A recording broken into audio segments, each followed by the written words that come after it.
आपको बेस्ट होना है या वर्स्ट होना है, या नरक या स्वर्ग, बीच का कोई भी प्लेस फलेंगे और फूलेंगे। उसने दूसरा पेड़ का नाम क्यों नहीं लिया? अगर परमेश्वर में आपने तौबा कर ली है तो याद रखो उसने खजूर का नाम।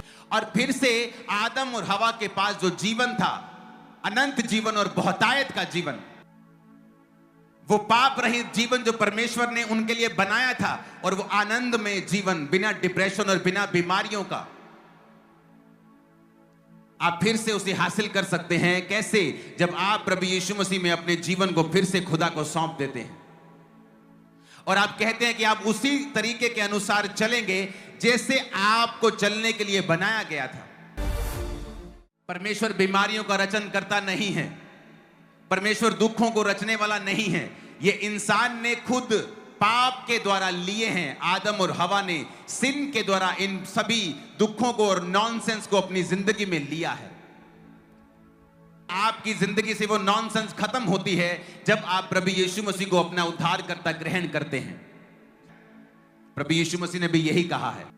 उसने कहा, मेरे धर्म और राज्य की खोज कर, दुनिया की सब वस्तुएं तेरे पीछे पड़ के तुझे मिल जाएंगी। अन्य जाति इन्हीं वस्तुओं की खोज में रहती हैं। हम क्या खाएंगे, क्या पिएंगे, कहाँ रहेंगे, मेरी शादी कैसे होगी, मेरा घर कैसे बनेगा, मेरी जिंदगी कैसे सेटल होगी, मेरी बीमारी कैसे जाएगी, मैं कब अपने परिवार वालों को सेटल कर पाऊंगा, मेरी जिंदगी में खुशी कब आएगी। प्रभु यीशु मसीह ने कहा, अन्य जाति इन वस्तुओं की खोज में रहती हैं पर पाती नहीं। पर मैं तुमसे कहता हूं, तुम ऐसा मत करना, इन वस्तुओं की खोज मत करना, तुम मेरे धर्म और राज्य की खोज करना।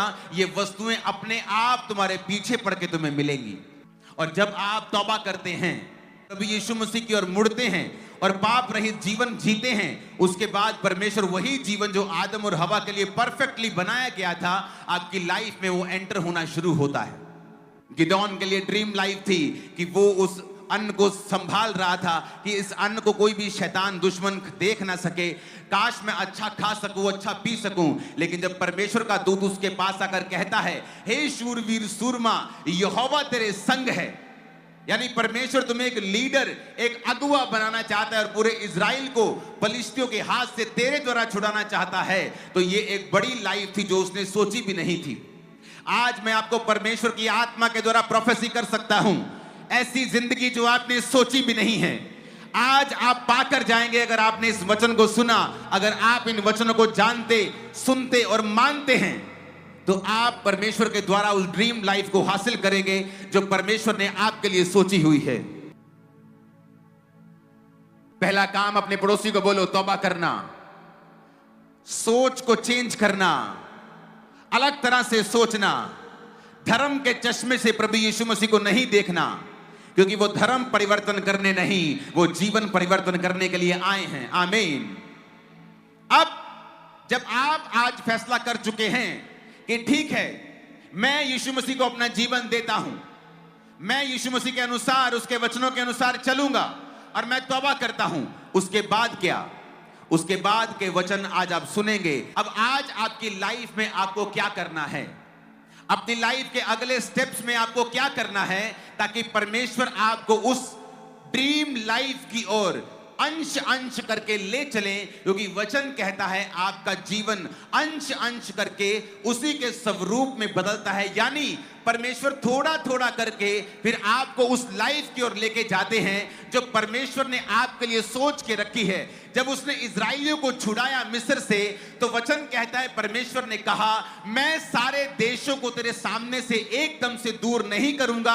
ऐसा ना हो कि जंगली जंतु आकर तुमको मारने लगे, तो मैं धीरे धीरे करके, अगर तू मेरे वचन के ऊपर चलेगा, मेरी आज्ञाओं को मानेगा, जो मैं कहूंगा वो करेगा, तो मैं धीरे धीरे करके उनको तेरे आगे से दूर करूंगा और वो सब वायदे तेरी जिंदगी में पूरे करूंगा जिस वायदों के साथ मैंने तुम्हें मिस्र से बुलाया है। आज बीदर के लोगों, परमेश्वर के पवित्र लोगों, संतों, मैं आपसे कहना चाहता हूं, परमेश्वर उस परफेक्ट लाइफ को, उस ड्रीम लाइफ को जो उसने आपके लिए सोची है, चाहे आप लाखों में यहां मौजूद हैं, परमेश्वर के लिए आपके पास हर एक के लिए एक मास्टर प्लान है। और अगर के टाइम से विश्वासियों के बिजनेस, वचन कहता है मैं तुम्हें खजूर की नहीं बढ़ाऊंगा। खजूर को किसी पानी की जरूरत नहीं, कोई पाइप लगा के उसको पानी देने नहीं जाता है खजूर को। परमेश्वर ने खजूर को ऐसा बनाया है और उसने कहा तुम खजूर के समान फलोगे। और आगे वो क्या कहता है 13 आयत में, कहता वो यहोवा के भवन में रोपे जाकर हमारे परमेश्वर के आंगनों में फलेंगे और फूलेंगे। जब आप तौबा कर लेते हैं, मोस्टली लोग ये गलती करते हैं, ज्यादा पढ़े लिखे लोग ये गलती ज्यादा करते हैं, ज्यादा अमीर और ज्यादा गलती करते हैं। वो ये सोच लेते हैं हम परमेश्वर को मानते हैं, लेकिन हमें किसी भी लोकल चर्च का हिस्सा बनने की जरूरत नहीं है। हम इंटरनेट पे अच्छे पास्टर का वचन सुन लेंगे, हम अंकुर नूरुल्लाह मिनिस्ट्री का वचन सुन लेंगे, लेकिन हमें चर्च जाने की जरूरत नहीं है। लेकिन वचन कहता है तुम परमेश्वर के भवन में रोपे जाओगे। तुम परमेश्वर के भवन में रोपे जाकर, those that be planted in the house of the Lord shall flourish in the courts of our God। यहोवा के भवन में पहले तुम रोपे जाओगे। जैसे धान रोपते हैं ना, आप बहनें धान लगाती हैं तो रोपते हैं धान को ऐसे, कहता तुम यहोवा के भवन में रोपे जाओगे। अगर तुम विश्वासी हो, अच्छे विश्वासी हो, कम विश्वासी हो, हर एक विश्वासी लोकल चर्च के साथ जुड़ा हुआ होना चाहिए, नहीं तो वो फलवंत नहीं हो सकता है। परमेश्वर उसकी जिंदगी में वो कार्य नहीं कर सकता जिसके लिए परमेश्वर ने उसे बुलाया है। वचन कहता है बड़े बड़े प्रेरित, बरनबास एक बड़ा प्रेरित था, परमेश्वर के दास पौलुस के साथ परमेश्वर ने बड़ा उसे इस्तेमाल किया। लेकिन अगर आप उसकी स्टोरी पढ़ें तो वो एक बोने वाला विश्वासी था जो आरंभिक कलीसिया में था, और उसने अपनी सारी प्रॉपर्टी को परमेश्वर के प्रेरितों के पांव में रख दिया था। यानी वो बोने वाला व्यक्ति था। उसने इसीलिए बोया क्योंकि वो उस कलीसिया की जरूरतों को जानता था। वो इसीलिए जानता था क्योंकि वो वहां जाता था, वो वहां उस कलीसिया का हिस्सा था। तो जब वो उस कलीसिया का हिस्सा था, परमेश्वर ने उसके दिल में बोझ डाला। आप सब बोने वाले उस दौर में नहीं जा सकते हैं कि परमेश्वर आप सबको कह रहा अपने घरों को बेच दो। अलग अलग बुलाहट है, कोई गरीब है वो इतना नहीं बो सकता है, लेकिन हर एक व्यक्ति परमेश्वर के भवन में रोपा हुआ होना चाहिए। अगर आप परमेश्वर की मर्जी को पूरा होते हुए देखना चाहते हैं। वहां और भी लोग थे चर्च में, कहते चर्च में जी हमारे विधवाओं को कोई ध्यान नहीं रखा जाता। प्रेरित कहते हमसे तो नहीं होगा कि हम खाना बनाने में लग जाएं, हम तो वचन और प्रार्थना की सेवकाई में लगे रहेंगे। ये 7 लोग चुन लो। कहां से चुने गए? उसी कलीसिया से 7 लोग चुने गए, बाहर से थोड़ी चुने गए, कलीसिया के बाहर से थोड़ी चुने गए। उन्हीं 7 लोगों में फिलिप्पुस था, स्तिफनुस था, वो स्टीफन जिसने परमेश्वर को शरेआम देखा, स्वर्ग को खुलता हुआ देखा, वो उन्हीं 7 में से था। आप कलीसिया में नहीं हैं क्योंकि कोई बात हो गई। आपके परिवार में लाखों बातें होती हैं रोज। आपका हस्बैंड आपको गाली निकालता है, कई बार आपका बच्चा आपसे मिसबिहेव करता है, आप घर तो नहीं छोड़ती हैं, फिर चर्च कैसे छूट जाता है? कोई वॉलंटियर ने कुछ कह दिया, आपके घर में भी बहुत बातें होती हैं, आपकी सास कह देती है, आपकी बहू कह देती है, आप तो घर नहीं छोड़ते, फिर चर्च कैसे छोड़ दिया? क्योंकि अगर आप सच में चर्च को अपना आत्मिक घर मानते हैं, हाउस ऑफ द लॉर्ड मानते हैं, खुदा का घर मानते हैं, फिर आप चर्च मिस नहीं कर सकते हैं। कोई इशू है तो आप सॉल्व करेंगे, अपने पास्टर से बात करेंगे। लेकिन बाइबल कहती है तुम परमेश्वर के भवन में रोपे जाओगे और परमेश्वर के आंगनों में फलोगे। अगर आप परमेश्वर के भवन में रोपे नहीं गए हैं तो जाइए और अपने आप को रोपिए।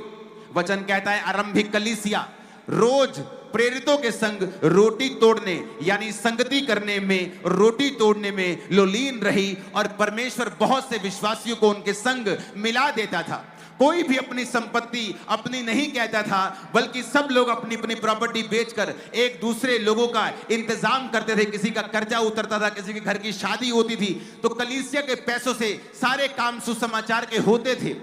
इसीलिए वो कलीसिया आशीषित थी। उन कलीसियाओं से प्रेरित निकलते थे, उन कलीसियाओं में चंगाई करना आसान था, उस कलीसिया में शैतान का प्रभाव नहीं था, क्योंकि वो कलीसिया परमेश्वर के भवन में रोपी गई थी। अगर आपने तौबा कर ली है, आप चाहते हैं नॉनसेंस दूर हो जाए, आपने परमेश्वर को अपना जीवन दे दिया है, तो अब आपको चर्च ढूंढनी है। वो चर्च जहां पर बाइबल बेस्ड आपको शिक्षाएं दी जाएं, जहां पे चंगाई का विरोध ना किया जाए, चाहे वो चर्च चंगाई करे चाहे ना करे, जहां पे दूसरे पास्टर्स का, दूसरी डिनोमिनेशन का, कैथोलिक्स का, CNI का, पेंटिकोस्टल्स का विरोध ना हो, कोई भी विरोध जहां पे ना हो, जहां प्रेम की बात हो, फिर आपको वो चर्च को ज्वाइन करना है। और उसके बाद सेवा करनी है, छोटी से छोटी सेवा, बड़ी से बड़ी सेवा, और आपको परमेश्वर के भवन में लगाए जाकर, रोपे जाकर वहां काम करना है, क्योंकि परमेश्वर उसी के जरिए आपको आशीषित करेगा। पौलुस कहता अब मेरा परमेश्वर तुम्हारी हर घटी को महिमा सहित मसीह यीशु में पूरा करेगा। किस कलीसिया को बोला? सारे क्रिश्चियंस को बोला? नहीं। अगर आप बाइबल को डीपली स्टडी करेंगे तो यह वचन सारे क्रिश्चियन लोगों के लिए नहीं बोला गया। यह वचन उस कलीसिया के लिए बोला गया था जो कलीसिया पौलुस की आर्थिक सहायता कर रही थी। पौलुस कहता मुझे पैसा नहीं चाहिए, आपका पैसा मुझे नहीं चाहिए, आपका पैसा यही खर्च हो जाएगा आज के क्रूसेड पे ही। पौलुस कहता मुझे तुम्हारा पैसा नहीं चाहिए, तुम जो पैसा दे रहे हो उससे सुसमाचार के काम हो रहे हैं। अब कहता है तुमने जो सुसमाचार के कामों में मेरी सहायता की है, अब मेरा परमेश्वर तुम्हारी हर घटी को इज्जत के साथ पूरा करेगा। सबके लिए नहीं था, उस खास kind of people, some group, खास ग्रुप के लिए था जो परमेश्वर के काम के लिए आगे आए थे। उनके लिए वो आशीष पौलुस के मुंह से रिलीज हुई थी, सबके लिए नहीं थी। वो लोग जो कभी टाइट नहीं देते, खुदा के भवन में नहीं जाते, प्रार्थना में नहीं है, पवित्रताई में नहीं है, वो बोलते परमेश्वर तूने कहा है तू हर घटी को पूरा करेगा। अरे तुझे थोड़ी कहा है, तुझे थोड़ी कहा है, वो तुझे नहीं कहा परमेश्वर ने। बाइबल पढ़, किसको कहा है, किस कलीसिया को कहा है, क्यों कहा है, कब कहा है, कैसे कहा है, ये भी पढ़ साथ में। अगर तू उसको लेना चाहता है तो वैसा ही बन जा। मेरे पास सब लोग बोने वाले नहीं हैं, लेकिन कुछ प्रार्थना करने वाले लोग हैं, पवित्रताई में रहकर प्रार्थना करने वाले लोग हैं, चर्च में सेवा करने वाले लोग हैं। इसलिए बाइबल कहती है जब परमेश्वर के भवन में रोपे जाओगे, फिर उसके आंगनों में फलोगे और फूलोगे। अपने पड़ोसी को ऊंची आवाज में बोलो ताकि तुम्हारा पड़ोसी मिस ना कर जाए। बोलो चर्च जाना है। नहीं, आवाज नहीं आई मेरे को, आई नहीं, अभी नहीं आई मेरे को आवाज। हिलाओ पड़ोसी को, बोलो चर्च जाना है, मिस नहीं करना है। आमीन, आमीन। तो पहला काम है चर्च जाना है, एक बाइबल बेस्ड चर्च ढूंढना है, जीवित चर्च ढूंढना है, और उस चर्च को अटेंड करना है और वहां पर सेवा करनी है, परमेश्वर के कामों को वहां पे करना है। अपने पास्टर के लिए सिरदर्दी नहीं बनना, नहीं तो खुदा से भी तुम सिरदर्दी हासिल करोगे। अपने पास्टर के लिए सिरदर्द की गोली बनना है। आमीन। बोझ को उठाना है ताकि परमेश्वर तुम्हारे बोझ को उठाए। लोगों को यह सीक्रेट मालूम नहीं है, वो अपनी चर्च के लिए उन्नति का कारण नहीं है, वो अपनी चर्च के लिए लड़ाई झगड़े का कारण है, अपने पास्टर के लिए सिरदर्द का कारण है। वो भूल जाते हैं आपके पास्टर को, आपको परमेश्वर ने एक मकसद के लिए इकट्ठा किया है। वो मकसद है खुदाबंद के नाम की महिमा करना, इकट्ठे होकर परमेश्वर के नाम की स्तुति करना और मैसेज को दूसरे लोगों तक लेके जाना। जब मेरी कलीसिया बड़ी हो रही थी, मैं 500 से 10,000, 20,000, 25,000 जा रहा था, तो मेरी कलीसिया ने मेरा बहुत साथ दिया। मैं बोलता हूँ मेरी कलीसिया दुनिया की सबसे बेस्ट कलीसिया है। उन्होंने कभी मुझे प्रेशराइज नहीं किया, आप मेरे घर में नहीं अब आते, अब आप ज्यादा बढ़ गए हैं, हमारे घर में अब विजिट नहीं करते। उनको मालूम था हमारा पास्टर एक बड़ा काम कर रहा है, वो सुसमाचार लेके जा रहा है, स्टेट्स में, देशों में, अलग अलग जगहों के ऊपर वो जा रहा है। हमें उसका साथ देना है, हमें उसे प्रेशराइज नहीं करना है, हमें उसे ताने नहीं देने हैं, हमें उसका साथ देना है, क्योंकि हमारा दर्शन बड़ा है। तो क्या हुआ, मेरी कलीसिया आशीषित होने लगी, परमेश्वर उसको जल्दी चंगा करने लगे, उसको छुड़ाने लगे, फाइनेंशियली ब्लेस करने लगे, और जल्दी जल्दी जल्दी हम बड़े होने लगे। आज हम भारत के सबसे बड़ी कलीसिया बन गए। इसी रीति के साथ उन्होंने उस दर्शन को सपोर्ट किया, विरोध नहीं किया, सपोर्ट किया। अपने पड़ोसी को बोलो सपोर्ट करना है। आमीन। दूसरा पॉइंट आप लिखेंगे, पहला पॉइंट है आपको चर्च में जाना है, वहां रोप पे जाना है, विजिटर नहीं बनना चर्च में, वहां रोप पे जाकर, रोप पे जाना, लगाए जाना, ऐसे घुस जाना है। नहीं तो तुम कहता फ्लोरिश नहीं हो सकते खुदा के आंगनों में, फिर तुम फल फूल नहीं सकते हो जब तक तुम रोपे नहीं जाओगे वहां पे। सेकंड काम जो आपने करना है, इब्रानिया 12 उसकी 1 आयत में लिखा है, इसलिए अब जबकि गवाहों का एक बड़ा बादल हमको घेरे हुए है, तो आओ हर एक रोकने वाली वस्तु और उलझाने वाले पाप को दूर करके वह दौड़ जिसमें हमें दौड़ना है, धीरज से दौड़ें। मोस्टली पास्टर्स जब आपको वचन देते हैं, कलीसिया क्या गलती करती है, वो वचन सुन जाती है, एक बड़े क्रूसेड के ऊपर तौबा कर ली, लेकिन उसके बाद एक काम आपको करना है, क्योंकि बाइबल कहती है वर्कआउट साल्वेशन के लिए, उद्धार के लिए कहता है वर्कआउट करना है, काम करना है। जो परमेश्वर ने तुम्हें उद्धार दे दिया है, अब उसमें तुम्हें काम करना है। और पहला काम यह है, अपनी जिंदगी में से हर एक बुरे कनेक्शन को, कहता रोकने वाली वस्तु, उलझाने वाले पाप को दूर कर दो। अगर तुम्हारी जिंदगी में तौबा करने के बाद ऐसे दोस्त हैं जो तुमको भरमाते हैं शराब पीने के लिए, जो तुमको भरमाते हैं दूसरी सिस्टम, वो सब जगहों पे जाने के लिए जो परमेश्वर ने हमें मना किया है, तो आपको उन कनेक्शंस को आज काटना है। जो बाइबल में लिखा है व्यभिचार से दूर रहे, वो फोन की सारी गंदी एप्स, वो सारी सब्सक्रिप्शंस, उन्हें कैंसिल करना है। कहता हर एक उलझाने वाली वस्तु, उलझाने वाला पाप और रोकने वाली वस्तु, उसको दूर करना है। तुमने, परमेश्वर ने नहीं करना, तुमने करना है, तुमने करना है। वो रॉन्ग कनेक्शन, वो रॉन्ग कॉन्टैक्ट, वो रॉन्ग व्हाट्सएप, वो रॉन्ग चैटिंग, वो रॉन्ग पॉर्न पिक्चरें देखना, कहता डिलीट करना है अपने फोन से, दोबारा उसकी तरफ नहीं जाना है। गवाहों का एक बड़ा बादल हमें घेरे हुए है। आपने देखा परमेश्वर ने कार्य की है, वो कार्य कर रहा है। गवाहों के बड़े बादल हमारे बीच में हैं। लोग आपको टेस्टिमनीज दे रहे हैं, मैं आपको टेस्टिमनीज दे रहा हूं। आपके यहीं के लोग